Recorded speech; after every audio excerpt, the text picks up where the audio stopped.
کہ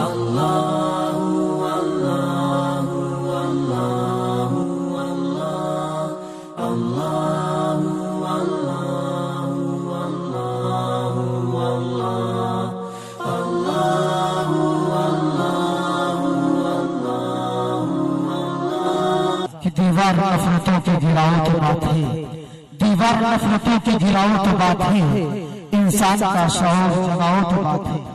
ارے ظلمت کی زندگی کی محبت کے نام پر قندیل دوستی کی چلاؤ تو بات ہے۔ اور اپنی ایمانی عرفانی حقانی تقریر سے خوابیدہ قوم کو بیدار کریں۔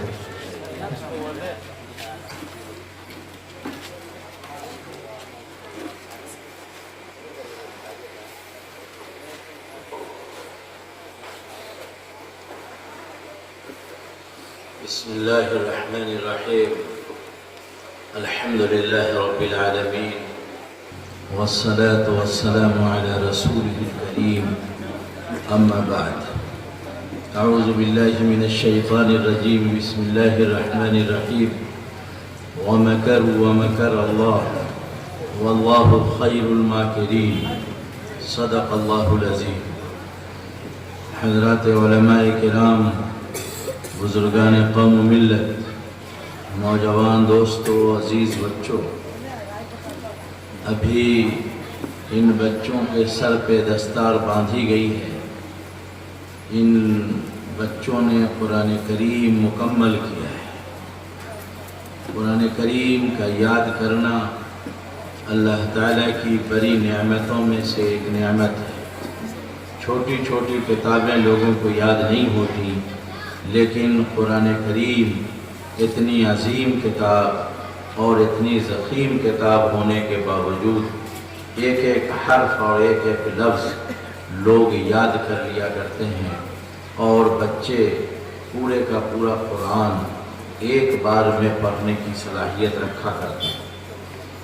بس میرے بھائی، جامعہ ایوبیہ چک نصیر نے جن بچوں کو حفظ قرآن مکمل کرایا، میں اس کے لیے اساتذہ کو، انتظامیہ کو اور ان لوگوں کو جنہوں نے جامعہ کے کام میں تعاون کیا ہے، ان سب کو مبارکباد دیتا ہوں۔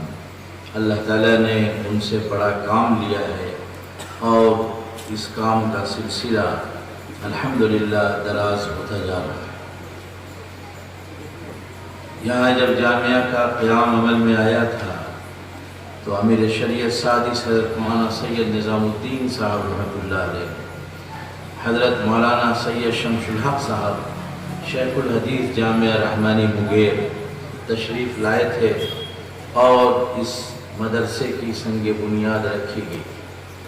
پھر جب اس کی افتتاح کا موقع آیا تو حضرت مولانا شمس الحق صاحب رحمۃ اللہ علیہ تشریف لائے تھے، اور ان کی موجودگی میں اس کا افتتاح عمل میں آیا تھا۔ میرے بھائی، آج کل کے جو حالات ہیں اس پر کچھ مولانا عبداللہ صاحب روشنی ڈال رہے تھے۔ چند باتیں میں عرض کر دینا چاہتا ہوں۔ ہم برابر یہ بات کہتے ہیں، اور حضرت امیر شریعت دامت برکاتہم بھی کہتے ہیں، کہ مسلمانوں کو خوف کی نفسیات سے باہر آنا چاہیے، اسے ڈرنا نہیں چاہیے، اسے دہشت اور وحشت میں مبتلا نہیں ہونا چاہیے، اس لیے کہ یہ معاملہ صرف ہمارا نہیں ہے، اللہ تدبیر کرتا ہے، لوگ تدبیر کرتے ہیں، اور اللہ اچھی تدبیر کرنے والا ہے۔ جہاں جائیے ایک سوال لوگ پوچھتے ہیں کہ ہندوستان میں مسلمانوں کا مستقبل کیا ہے۔ لوگ پوچھتے ہیں کہ ہندوستان میں مسلمانوں کی آئندہ زندگی کیسی گزرے گی۔ ہم کہتے ہیں بہت اچھی گزرے گی۔ اب لوگوں کو خوف ہے کہ حالات ایسے ہو گئے اور اس انداز سے ہو گئے، کیسے زندگی گزرے گی۔ اللہ تعالیٰ نے اس کا جواب دیا کہ لوگ تدبیریں تو کرتے ہیں، ایمان والے ختم ہو جائیں، اسلام والے ختم ہو جائیں، مسلمان ختم ہو جائیں، اللہ کے رسول کے نام لیوا ختم ہو جائیں، لیکن تدبیریں اللہ بھی کرتا ہے، اور اللہ کی تدبیر بڑی تدبیر ہے اور غالب تدبیر ہے۔ اس متن کی تھوڑی سی تشریح اگر کرنا چاہوں تو میں آپ کو بتاؤں کہ حضرت ابراہیم نبی علیہ الصلوۃ والتسلیم کو اس وقت کی حکومت نے، جس کے پاس قوت تھی، جس کے پاس طاقت تھی، جس کے پاس بادشاہت تھی، اس نے حضرت ابراہیم کو مار ڈالنے کا منصوبہ بنایا، اور منصوبے میں یہ بات آئی کہ آگ میں جلا کر کے مارا جائے۔ آگ بھڑکائی گئی، ایسی تیز آگ کہ اس کے قریب بھی جانا مشکل تھا، تو ایک مشین میں ڈال کر کے، جسے منجبیق کہا جاتا تھا، حضرت ابراہیم کو آگ میں ڈال دیا گیا۔ مارنے والے نے، بادشاہ نے ساری تدبیریں کر لی کہ حضرت ابراہیم کو ختم کر دینا ہے، لیکن اللہ نے بھی تدبیر کی، اور اللہ نے جو تدبیر کی تو اس میں صرف ایک جملہ کہا، یا نار کونی برداً وسلاما علی ابراہیم، اے آگ تو ٹھنڈی ہو جا حضرت ابراہیم پر، ایسی ٹھنڈی آگ کہ سلامتی والی آگ ہو، سلامتی والی ٹھنڈک ہو، ایسا نہ ہو کہ قلفی جم جائے اور برف جم جائے۔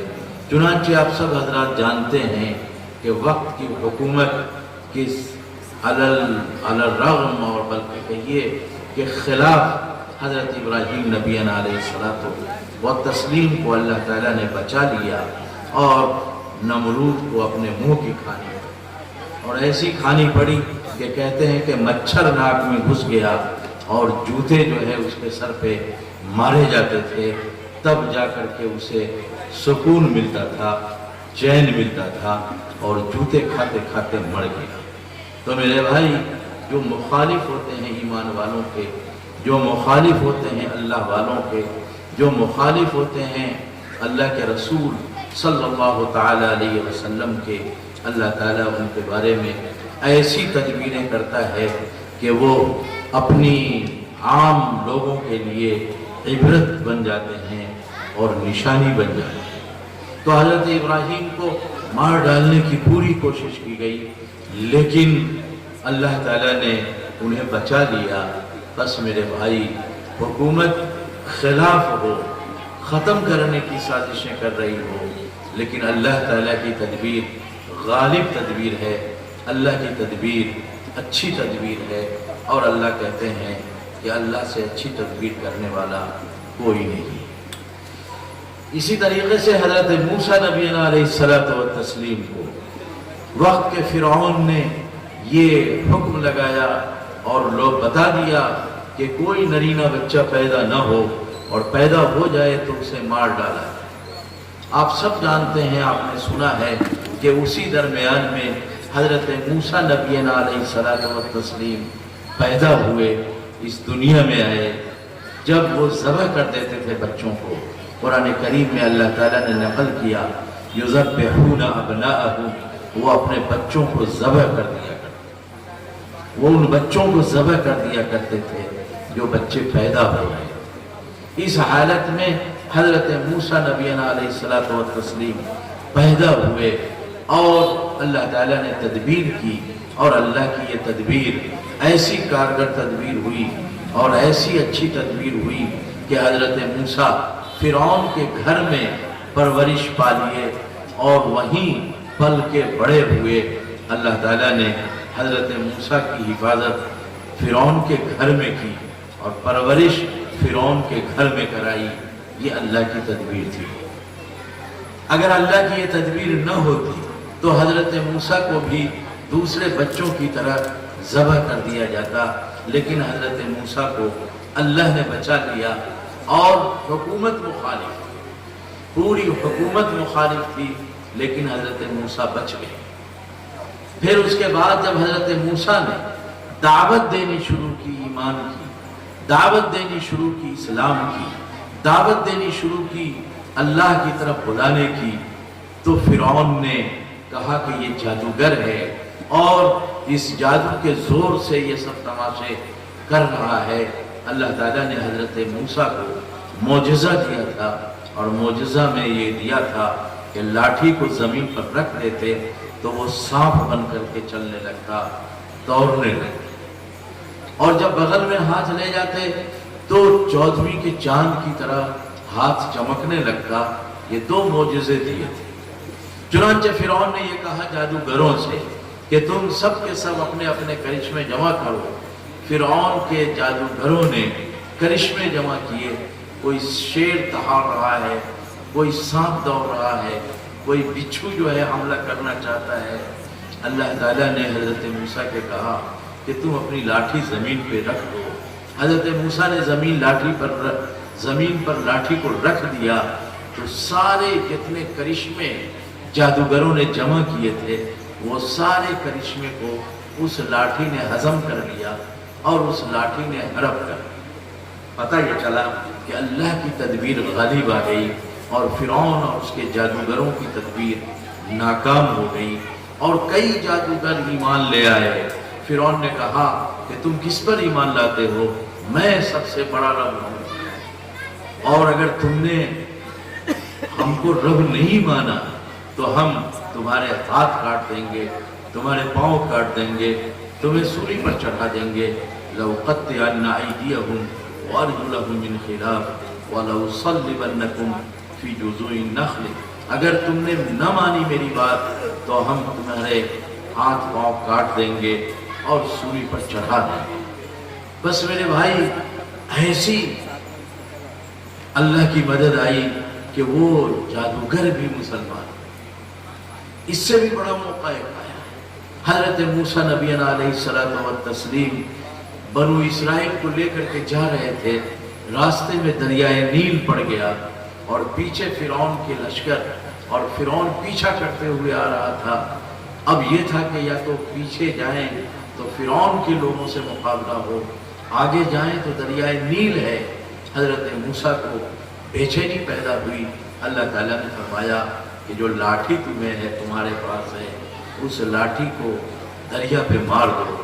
چنانچہ جب دریا پہ مارا ہے تو راستے بن گئے اور بنو اسرائیل پورے کے پورے اور حضرت موسیٰ اس راستے سے نکل گئے۔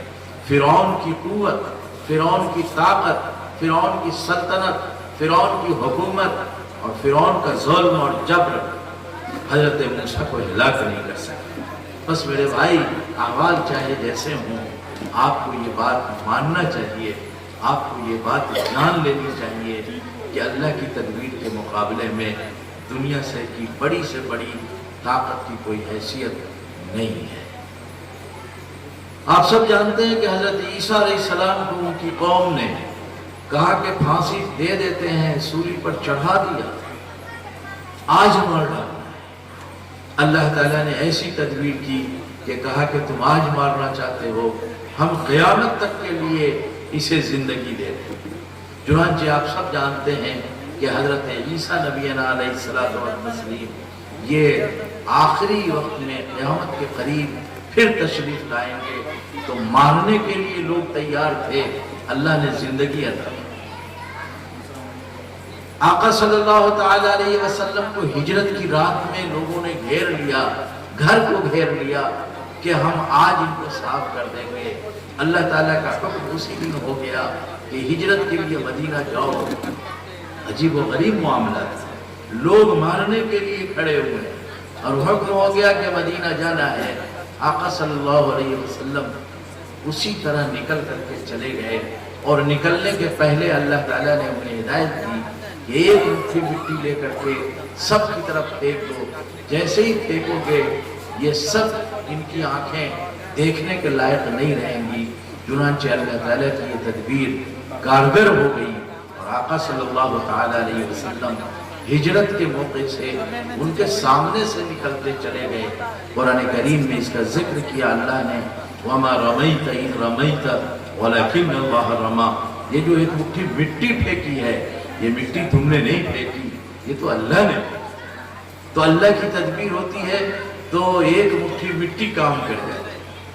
اسی موقع سے جب غار ثور میں آپ چھپے تو دشمن پیچھا کرتے ہوئے پہنچ گئے۔ حضرت ابوبکر صدیق رضی اللہ تعالیٰ عنہ نے کہا، اے اللہ کے رسول، اگر دشمن تھوڑا سا جھک جائیں گے تو ہمیں دیکھ لیں گے۔ آقا صلی اللہ علیہ وسلم نے فرمایا کہ اللہ ہمارے ساتھ ہے، ان کے ساتھ نہیں ہے۔ ان اللہ معنا، اللہ ہمارے ساتھ۔ اور چنانچہ کہتے ہیں کہ مکری نے جالے تن دیے، کبوتری نے انڈے دے دیے۔ جب یہ لوگ ادھر سے گزرے تو دیکھا کہ غار تو ہے لیکن اس پہ تو مکری جالا تنے ہوئی اور کبوتری نے انڈے دے رکھے ہیں۔ اس کا سیدھا سیدھا مطلب یہ ہے کہ یہاں کوئی چھپا ہوا نہیں ہو سکتا۔ تو اللہ حفاظت کرنا چاہتا ہے تو مکری کے جالے سے کر لیتا ہے، اللہ حفاظت کرنا چاہتا ہے تو کبوتری کے انڈے سے کروا دیتا ہے۔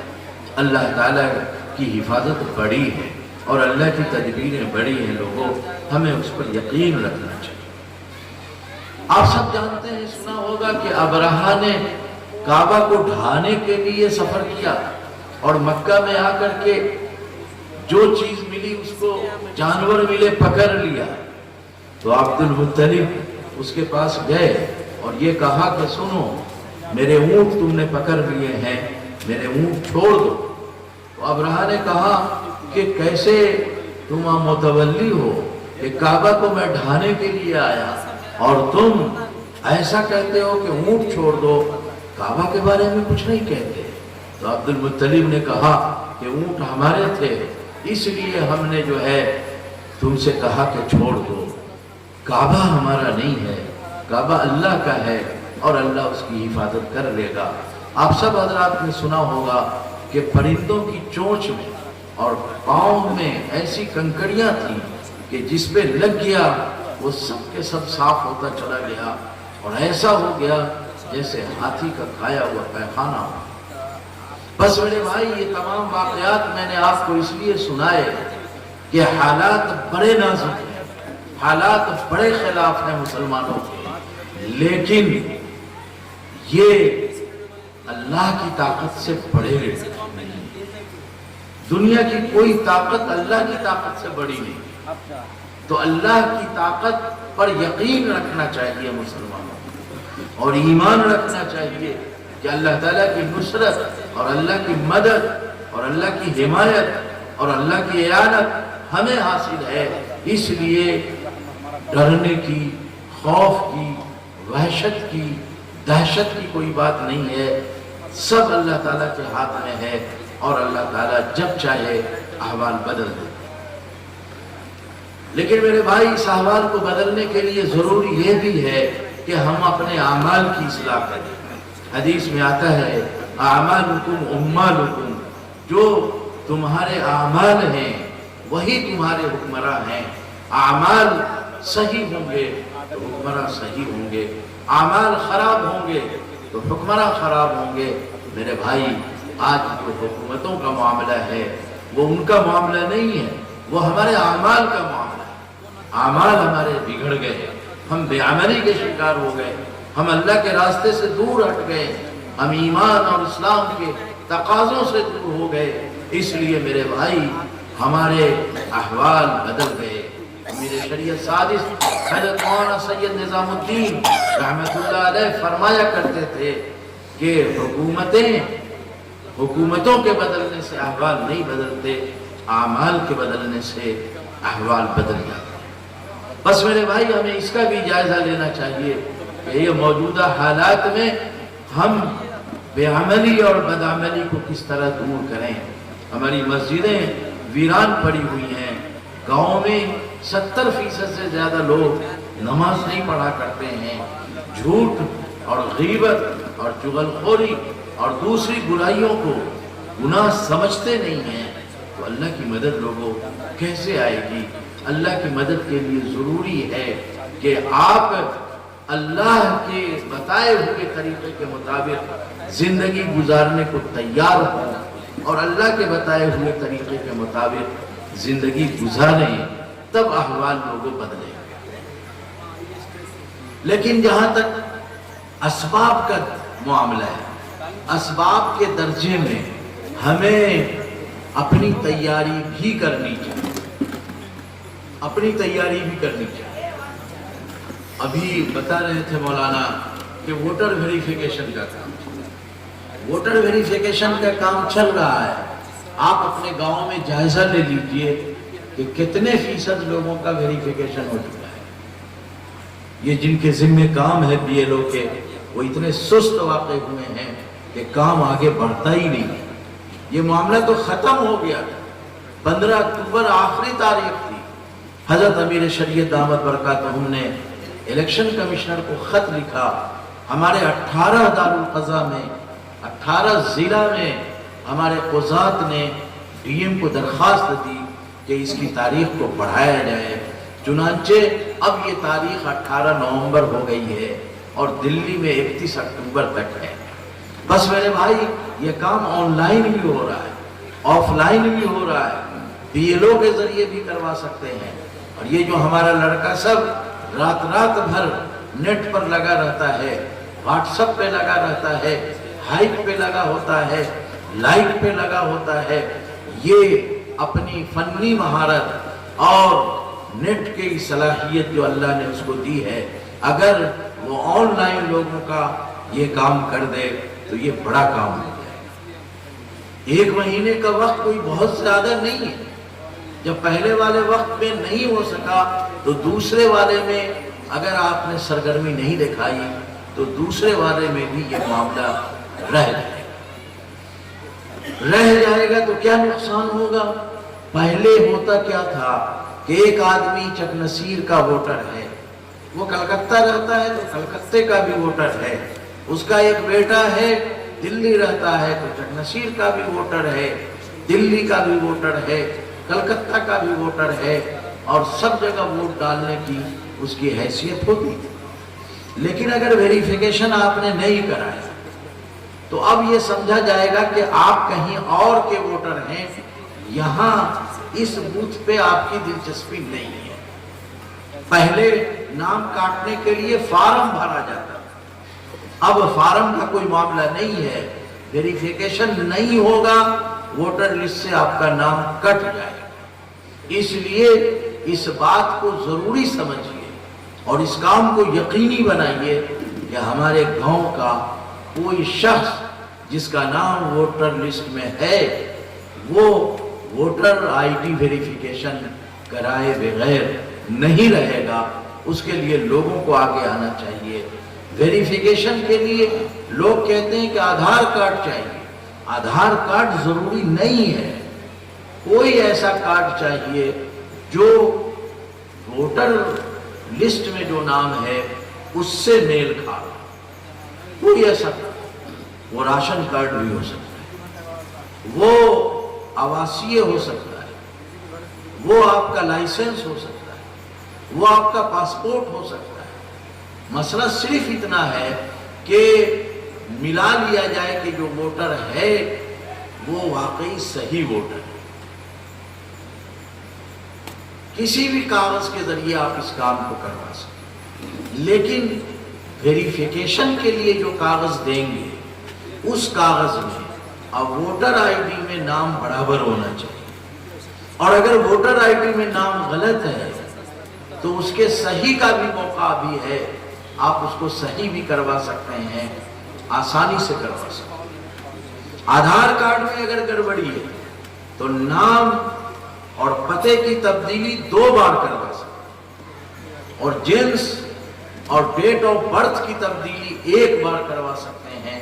تو یہ کام کروانے کا ہے، نام بھی صحیح کروا لیجئے، تاریخ پیدائش بھی صحیح کروا لیجئے، اور ووٹر ویریفیکیشن کا کام ترجیحی بنیاد پر۔ ہمارے حضرت امیر شریعت دامت برکاتہم نے جامعہ رحمانی مونگیر میں 1 ہفتے کی چھٹی کر دیا کہ سب لوگ جا کر کے اپنا ووٹر آئی ڈی ٹھیک کراؤ۔ ہمارا امارت شریعہ کا دارالعلوم الاسلامیہ، اس میں بھی ہم لوگوں نے 1 ہفتے کی چھٹی دی کہ جا کر کے ووٹر ویریفیکیشن کا کام کرایا۔ حالانکہ ہمارے لیے دشواری یہ تھی کہ ربیع الاول میں ہمارے یہاں ششماہی امتحان ہوتا ہے اور اس کے بعد چھٹی ہوتی ہے، تو یہ چھٹی بھی ہو گئی اور ادھر بھی چھٹی دینی پڑے گی ہمیں ضابطے میں، لیکن یہ کام اہم تھا، اس لیے اس کی اہمیت کا تقاضا تھا کہ چھٹی دے کر کے بھیجا جائے۔ یہ ایک معاملہ ہے، اس کو بہت اچھی طرح سمجھ لینا چاہیے، ڈرنا نہیں ہے، کاغذ ٹھیک رکھنا ہے۔ دوسرا مسئلہ جس پر بات ہو رہی تھی مختصر سی، وہ ہے N P R. N P R کا مطلب ہوتا ہے نیشنل پاپولیشن رجسٹر۔ یہ NPR ہر 10 سال پر ہوتا ہے، کوئی نئی چیز نہیں ہے کہ یہ حکومت لے آ رہی ہے، ایسا کچھ نہیں۔ ہر 10 سال پر مردم شماری ہوتی ہے، بلکہ جانور شماری بھی ہوتی ہے، کتنی گاؤں میں کتنی گائے اور کتنے بھینس اور کتنے، تو مردم شماری نئی چیز نہیں ہے، اس کو 2021 میں ہونا ہے، لیکن سرکار یہ چاہتی ہے کہ 2021 کے بجائے 2020 اپریل سے اس کو شروع کیا جائے۔ کیوں کیا جائے؟ اس لیے کہ پہلے والا جو مردم شماری کا کام تھا اس میں ماسٹر صاحب آپ کے دروازے پر جا کے بیٹھ جاتے تھے اور ایک گارجین پورے خاندان کا نام لکھوا دیتا تھا اور وہ چلا جاتا تھا۔ اب کی جو مردم شماری ہونی ہے اس میں یہ نہیں ہونا ہے، آن پیپر کام نہیں ہے، اب کے مردم شماری میں ڈیجیٹل سروے کیا جائے گا، آن لائن کیا جائے گا اور ڈیٹا بیس کیا جائے گا۔ تو فرق کیا پڑے گا؟ پہلے کاغذ میں آپ تنہا لکھ دیتے تھے، کام پورے خاندان کا چلتا ہے، لیکن اب جو یہ آن لائن مردم شماری ہے اس میں 10 انگلی کے نشان لیے جائیں، اس میں آنکھوں کی تصویریں لی جائیں، جیسے آدھار کارڈ کے لیے لیا گیا ہے ویسے ہی اس میں لیا جائے گا۔ اب اس میں پریشانی یہ ہے کہ ہمارا ایک لڑکا بامبے رہتا ہے، ایک لڑکا کلکتہ رہتا ہے، یہاں کا وہ شہری ہے اس گاؤں کا، اس کو ثابت کرنے کے لیے آنا ہوگا یہاں، تب جا کر کے وہ ثابت کر پائے گا، اس لیے کہ وہ نام لکھا دینے سے کام نہیں چلے۔ یقیناً جہاں وہ رہ رہا ہے وہاں بھی نام لکھا دے گا تو شہری ثابت ہوگا، لیکن وہ یہاں کا نہیں ہوگا، کلکتے کا ہو جائے گا، بامبے کا ہو جائے گا، دلی کا ہو جائے گا، جس جگہ اس کا نام لکھا جائے گا وہ وہاں کا سمجھا جائے گا۔ تو اگر چکنسیر کی شہریت کو باقی رکھنی ہے تو اپنے بچوں کو بھی اس موقع سے بلانا ہوگا اور پورے طور پر اس کے لیے محنت کرنی ہوگی۔ یہ بات دھیان میں رکھیے، ڈرنے کا معاملہ نہیں ہے، کام یہ ہمیشہ سے ہوتا آیا ہے، کام کے طریقے میں تھوڑی چینجنگ کی گئی ہے تاکہ صحیح ڈیٹا سرکار کے پاس آوے، اعداد و شمار صحیح آوے، اس لیے کہ اسی ڈیٹا اور اعداد و شمار کی بنیاد پر سارے منصوبے بنائے جاتے ہیں اور حکومت کام کے سلسلے میں لائے عمل طے کرتی ہے، اس لیے NPR کی اہمیت۔ بات NRC کی بھی آ رہی تھی۔ NRC یہ جو ہے نیشنل رجسٹر آف سٹیزن شپ ہے، یہ 1952 میں پہلی بار بنا تھا، جب بٹوارہ کے بعد اور یہاں کا قانون لاگو ہو گیا تھا، تب اس کے بعد یہ پورے ملک میں NRC بنوایا گیا تھا۔ NRC کا مطلب ہوتا ہے کہ ایک ایسا رجسٹر جس میں تمام شہری کا نام درج، 1952 میں یہ ہوا۔ اس کے بعد معاملہ یہ ہوا کہ آسام گن پریشد کے لوگوں نے آسام میں ہنگامے کیے اور بہت ہنگامہ کیا، بہت سارے لوگ قتل ہو گئے، بہت ساری املاک کو تباہ کیا گیا، تو حکومت نے سمجھوتا کیا کہ NRC ہم آسام میں کروائیں۔ کیوں ہنگامہ ہو رہا تھا؟ ہنگامہ اس لیے ہو رہا تھا کہ لوگ یہ سمجھ رہے تھے اور سرکار یہ سمجھ رہی تھی، آسام گن پریشد یہ سمجھ رہی تھی کہ بنگلہ دیش کے بننے کے بعد بہت سارے گھسپیٹھیے اس صوبے میں داخل ہو گئے، تو NRC ہوئی۔ NRC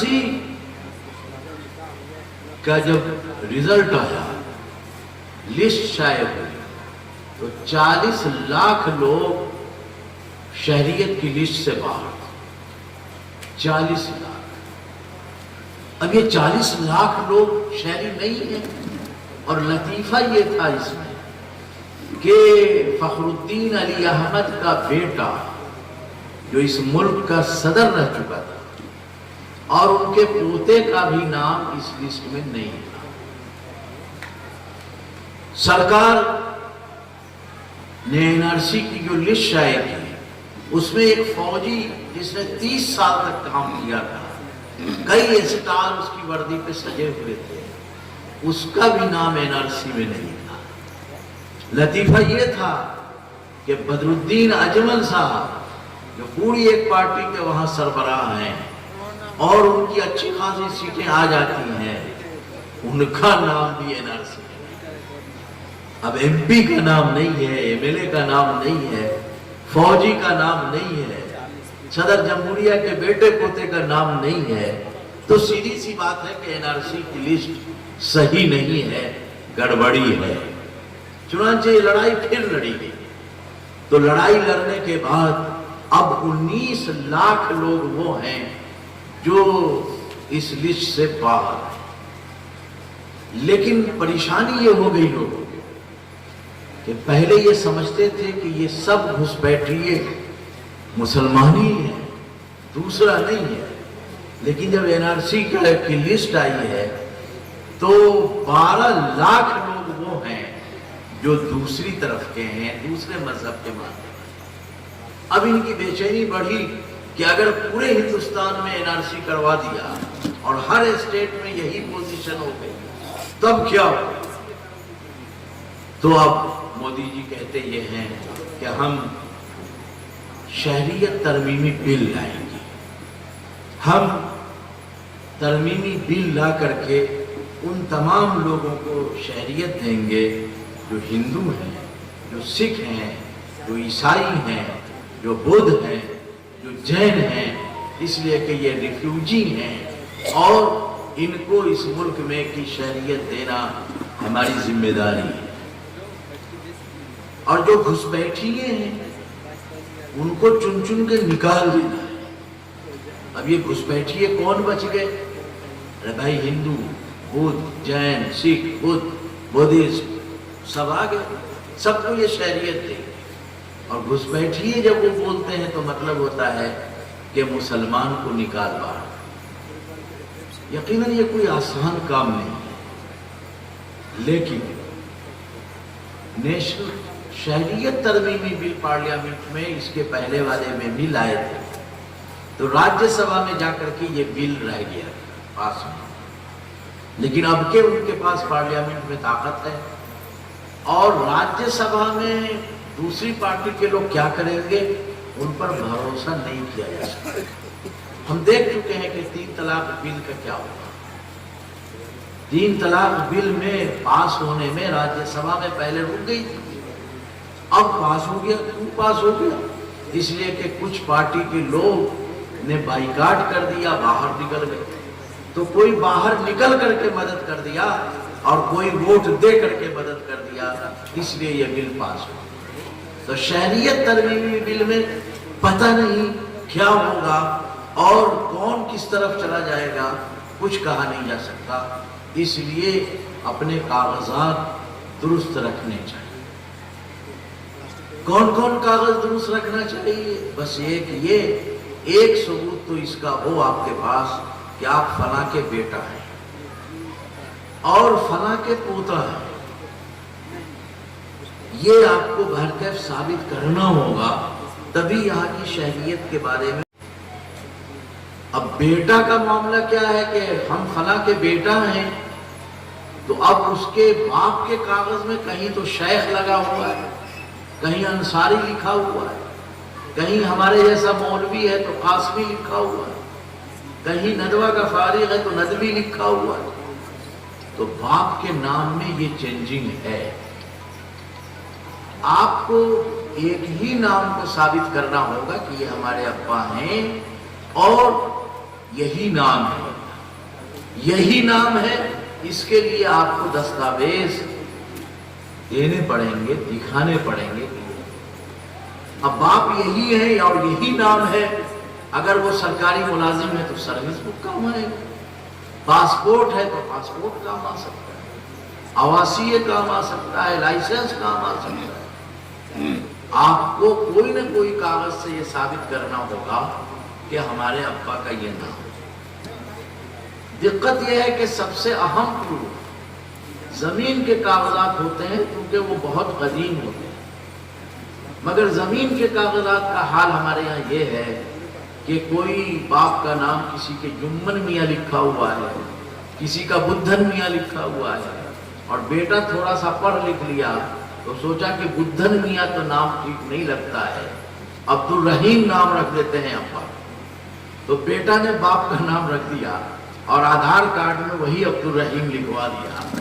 تو اب زمین کا کاغذ جو ہے جمن میاں ہے اور آدھار کارڈ بیٹے کا عبد الرحیم ہے، تو کیسے ثابت ہوگا کہ یہ جمن میاں ہی اس کا باپ ہے یا بدھن میاں ہی اس کا دادا ہے؟ اس کو ثابت کرنے کے لیے کاغذات چاہیے۔ کیسے صحیح ہوگا؟ ہو نہیں پا رہا۔ ایک کام تو یہ کر لیجیے کہ بنشا ولی بنائیے۔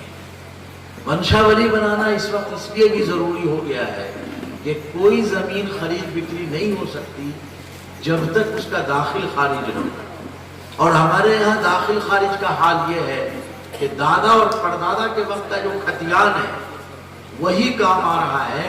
ہم نے زمین تو لے لیا ہے بٹوارا کر کے، کاغذ کا بٹوارا ابھی بھی نہیں ہوا ہے، تو کاغذ کا بٹوارا بنشا ولی سے ہوگا۔ اور سرکار اس وقت جو ہے کم پیسے میں چاہتی ہے کہ داخل خارج ہو جائے گا، 100 روپے کا ہی اعلان آیا، لیکن اس بنشا ولی کو سرپنچ کو تصدیق کرنی ہوگی کہ یہ بنشا ولی صحیح ہے۔ سرپنچ جب تصدیق کرے گا تو وہ بھی کاغذ کھوجے گا۔ چھوڑ دیجئے NRC، زمین کے کاغذات کے لیے، بٹوارے کے لیے، داخل خارج کے لیے بنشا ولی چاہیے کہ نہیں چاہیے؟ کاغذ چاہیے۔ بنشا ولی سرپنچ تحقیق کر کے بنائے گا اور پھر CO اس کے اوپر دستخط مہر کرے گا۔ یہ سب سے پکا ثبوت ہے اس بات کا کہ آپ یہاں کے شہری ہیں۔ زمین کا داخل خارج بھی اس بنیاد پر ہو جائے گا، اور کبھی اگر NRC کا مسئلہ آیا تو وہ بھی آپ کے کام آئے گا۔ بس میرے بھائی، ان معاملات کو ہلکے میں نہیں لینا چاہیے۔ ہم ڈرانے کی بات نہیں کر رہے ہیں، ہم تو کہہ رہے ہیں کہ اللہ ایمان والوں کے ساتھ ہے۔ اس ملک میں تاتاریوں کے دور میں مسلمانوں کا قتل عام ہوا، نادر شاہی کے دور میں پتہ نہیں کتنے لوگ مار ڈالے گئے، اور کتنے کس موقع سے یہاں فسادات میں لوگ مارے گئے۔ ہم ڈرتے نہیں ہیں، ہم یہ کہتے ہیں کہ کوئی ہمیں یہ کہہ کے کہے کہ اس کے پاس کاغذ نہیں ہے اس لیے یہاں کا شہری نہیں ہے، یہ خراب بات ہے۔ ہمارے پاس کاغذات پکے ہونے چاہیے اور سینہ پھلا کر کے ہمیں کہنا چاہیے کہ ہم اس ملک کے شہری ہیں اور کاغذ سے ہم اس کو ثابت کرتے ہیں۔ بس میرے بھائی، یہ معاملہ حضرت امیر شریعت نے اٹھایا اور پورے ہندوستان میں اس وقت پوری تحریک چل رہی ہے۔ کچھ لوگ یہ سمجھتے ہیں کہ یہ صرف ڈرانے کے لیے، لیکن میرے بھائی، عقل مند وہ ہے جو برسات اور بارش آنے کے پہلے اپنے پھوس کے چھپر کی مرمت کروا لے تاکہ پانی نیچے نہ ٹپکے۔ اس لیے عقل مندی کا تقاضا یہ ہے کہ قبل اس کے کہ یہ معاملہ کھڑا ہو، آپ کاغذی طور پر تیار ہیں اور جیسے کام ہو سکتا ہو کروانا چاہیے۔ ہم جانتے ہیں کہ کاغذات درست کرانے میں سویدھا شلک کی ضرورت پڑتی ہے۔ 1,000 2,000 لوگ تماشا کر رکھا ہے کاغذ ٹھیک کرنے کے لیے، لیکن جو بھی شکل کرا لینا چاہیے تاکہ آئندہ کے بڑے خطرے سے بچا جا سکے۔ اور مان لیجیے نہیں ہوا NRC تو ہمارا نقصان کیا ہو گیا؟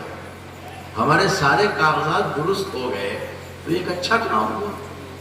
ہو جائے گا، وقت پڑے گا، تو اس وقت جو ہے اگر آپ کرانا چاہیے گا تو آسانی سے نہیں ہوگا، اور ہوگا کہ نہیں ہوگا وہ بھی نہیں کہا جا سکتا۔ اور ابھی سے لگیے گا تو دھیرے دھیرے اس سلسلے میں انشاءاللہ آپ کامیاب ہوں گے، اور پورے یقین کے ساتھ کہ اللہ کی نصرت اور اللہ کی مدد آنی ہے، اور اپنے اعمال کو ہم درست کریں گے تو احوال درست ہو جائیں گے۔ بس میرے بھائی، یہ چند کلمات اس وقت کہے گئے، اور بتایا گیا آپ کو کہ آپ ڈرے نہیں۔ بچوں نے حفظ کیا، اس کی مبارکباد بہت بہت۔ ہر آدمی اس کا فکر مند ہو کہ ہم بچوں کو اچھی تربیت دیں گے، اچھی تعلیم دیں گے، اور بنیادی دینی تعلیم تو ضرور دینا چاہیے۔ اس کے بغیر تو ایمان اور اسلام پر جمنا ہی مشکل ہے۔ یہ مدرسے چھوٹے ہوں یا بڑے، جہاں کہیں بھی کام کر رہے ہیں، یہ بنیادی دینی تعلیم فراہم کرتے ہیں، تربیت اچھی دینے کا کام کرتے ہیں، اور ایک اچھا سماج اور ایک اچھا ماحول بنانے کے لیے جدوجہد میں لگے ہوئے ہیں۔